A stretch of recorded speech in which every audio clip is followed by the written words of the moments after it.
From Cardinal Television Studio, I'm Madison Kelly with your Fisher News Brief. A 1-year-old baby is in the hospital after a police officer shot him. The accidental shooting happened at about 11:30 p.m. Wednesday night at a Houston, Texas gas station. The baby was in the back seat of a car while his mother was pumping gas. A suspect police had been chasing for miles then crashed into the gas station. When the armed suspect jumped out of the car and into the woman's car, police told him to drop his weapon. He didn't, so an officer opened fire. Bullets struck both the suspect and the baby. The officer didn't know the baby was in the car. The suspect was killed and the child is in critical condition. The officer has been placed on administrative leave while investigators review the incident. The governors of Texas and Mississippi are not budging on their plans to end the pandemic restrictions, despite criticism from top health officials and President Biden. CNN's Martin Savage reports. In less than a week, the state of Texas will stop requiring masks, and businesses can operate without any restrictions, going against the advice of health experts. Now is not the time to release all restrictions. Every individual is empowered to do the right thing here, regardless of what the states decide. The rule change is frustrating some local leaders. It's going to lead to a lot of chaos, confusion, and conflict. And healthcare workers in Texas fearful of another dangerous surge. To say that I'm petrified doesn't even really explain the gravity and the depth of my feelings. From the Oval Office, President Joe Biden calling it a big mistake for states to lift restrictions. The last thing we need is the Neanderthal thinking that in the meantime everything's fine, take off your mask, forget it. It still matters. Texas Governor Greg Abbott's office responding to Biden's criticism, writing in a statement, "It's clear from the recoveries, the vaccinations, the reduced hospitalizations, and safe practices that Texans are using that state mandates are no longer needed. We must now do more to restore livelihoods and normalcy for Texans." And Mississippi's governor also pushing back, just hours before the state's mask mandate and business capacity limits expired last night. Given how long ago Mr. Biden was elected to the U.S. Congress, he certainly should know how Neanderthals think. Mississippians can make their own decisions. They can assess their risk. But according to Dr. Anthony Fauci, from a public health standpoint, is ill-advised. You're only going to set yourself back if you just completely push aside the public health guidelines. And health experts say it's key to wait for more people to get vaccinated and have a lower number of new coronavirus cases before removing pandemic restrictions. A reality seemingly in reach as the Johnson & Johnson coronavirus vaccine continues to arrive across the country. I would just plead with people, just give it another month or two. Let us get as many people vaccinated. Let's control this new variant before we start to relax on mask wearing and these other measures. The CDC is expected to release guidance soon, outlining safe activities for those who are fully vaccinated. The agency will continue to ask people to limit small gatherings inside their homes with other fully vaccinated individuals, as well as wearing masks and maintaining distance in public. A new in-depth report highlights the challenges many women across the country are facing during the pandemic. Thursday, Time.com released Women in the Pandemic, which profiles a number of women and how the pandemic has impacted their lives.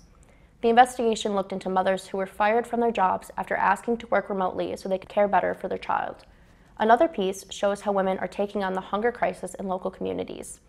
The report also includes how the pandemic has helped some women face mental illness issues they had previously put off. For the full report, go to Time.com. New York Governor Andrew Cuomo apologized for his past behavior following allegations of sexual harassment. However, Cuomo is also rejecting calls for him to resign. CNN's Athena Jones reports.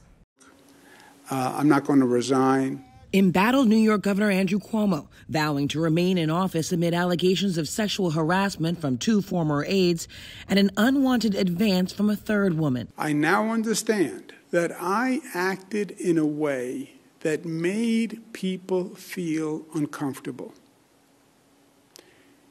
It was unintentional, and I truly and deeply apologize for it.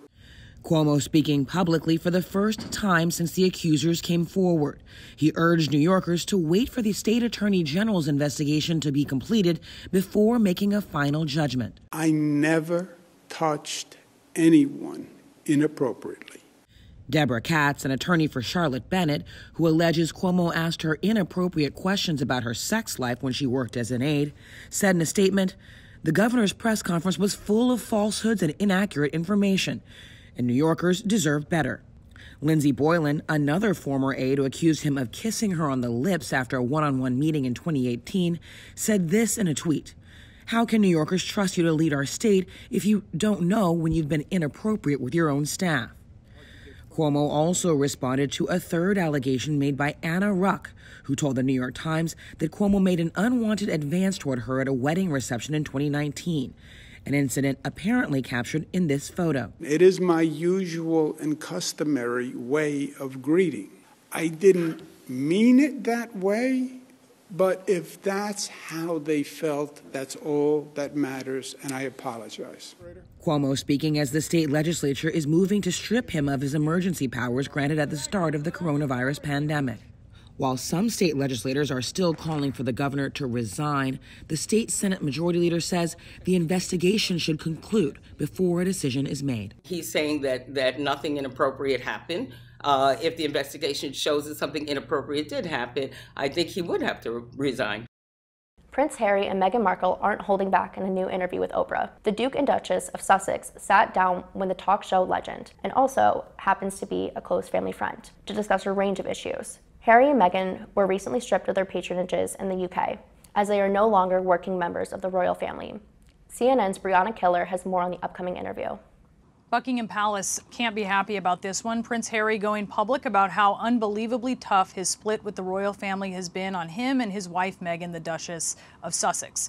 The prince comparing the couple's treatment to that of his mother, Princess Di, during an interview with Oprah Winfrey for an upcoming special. You know, for me, I'm just really relieved and happy to be sitting here talking to you with my wife by my side. Because I can't begin to imagine what it must have been like for her going through this process by herself all those years ago, because it has been unbelievably tough for the two of us, but at least we had each other. The interview with the royals and Oprah airs on CBS on March 7th. A massive iceberg bigger than the Big Apple has broken off of an ice shelf in Antarctica. The iceberg measures 490 square miles, making it larger than New York City. It's separated from the 150-meter-thick front ice shelf on Friday, near a British scientific outpost. That's according to a statement from the British Antarctic Survey. The research station is closed for the Antarctic winter. The 12-person staff left in February. A new cutting-edge technology is breathing new and eerie life into old still photographs. Jeremy Roth has today's Take a Look at this. Genealogy company MyHeritage has debuted a new online tool that is the talk of the Twisted Tech town. The technology, called Deep Nostalgia, uses artificial intelligence to animate faces in old photographs, bringing them to bizarre life. The company used old family photographs to show off the tech, along with some famous ones, like those of Oscar Wilde and Albert Einstein. I mean, come on, who couldn't use a little more of silly Einstein, am I right? In addition to animation, the site can also colorize and enhance old photos to make them shine. The digital simulations can feel both familiar and downright eerie. It's similar to technology used to make deepfakes, fake videos of real people, which has raised concerns about the spread of disinformation. Controversy aside, technology can do some truly amazing things. Like, how about reading a more than 300-year-old sealed letter without actually opening it up? Before envelopes, people locked letters using intricate ways of folding the paper. A research team found a way to read one of these letters without breaking its seal. Experts didn't want to damage the fragile letters, which were found in an old trunk in the Netherlands, so they used a highly sensitive X-ray scanner and sophisticated computer algorithms to unlock, unfold, and understand the parchment virtually. Researchers found the letter, dated July of 1697, was a request for a certified copy of a death notice. For Take a Look at This, I'm Jeremy Roth. That's it for today's news. For Fisher News Brief, I'm Madison Kelly.